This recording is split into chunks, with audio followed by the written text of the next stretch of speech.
I've been looking at some of David Icke stuff. Here it is. Bit of radio gear in the car.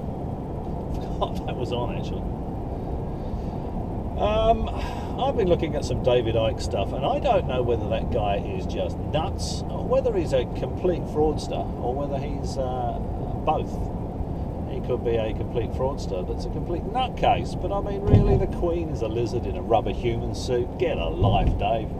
I know he must be making it. I think all these books sell well, don't they? I mean, they're the best sellers. Maybe I should write some. Maybe I should write some absolute rubbish and see if I could make $1 million out of it. Just out of curiosity, I thought what Dave Icke is proposing is not unlike the plotline of the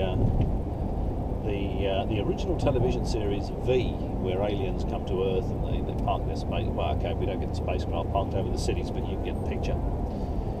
And a little Mazda for sale there, 14 grand. That's not a bad price for one of those. The only thing is you need something like the Exxon Valdez following you around to keep you topped up with oil, from what I understand of these rotary Wankel engines. Yeah, I said Wankel without laughing. I think I did a pretty good job there.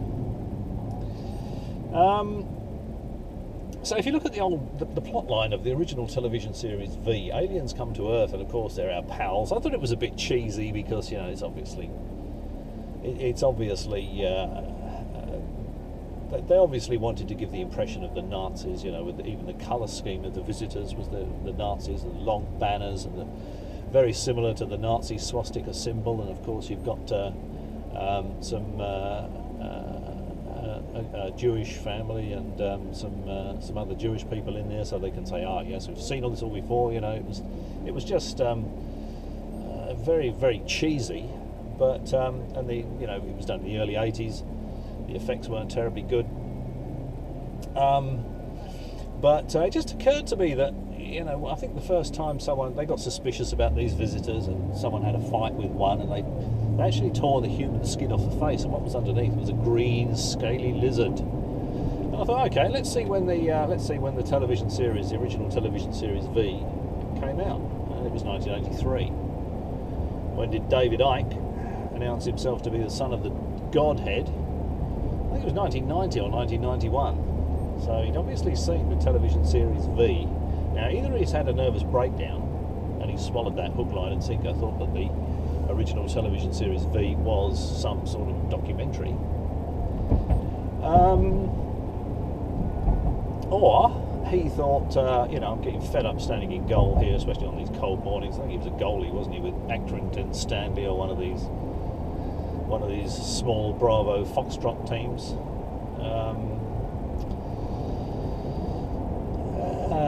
Let's see if I can make some money out of these gullible conspiracy theorists. And I think he's done very well at it as well.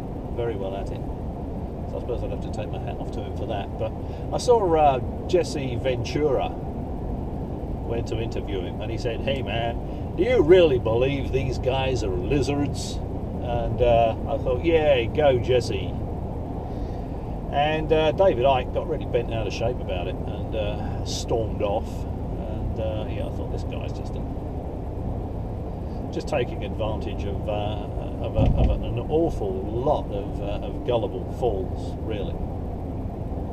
I mean, David Icke, good heavens. All right, well, that's my 2 bobs worth. That's me driving along in Western Australia on a fairly nice spring morning.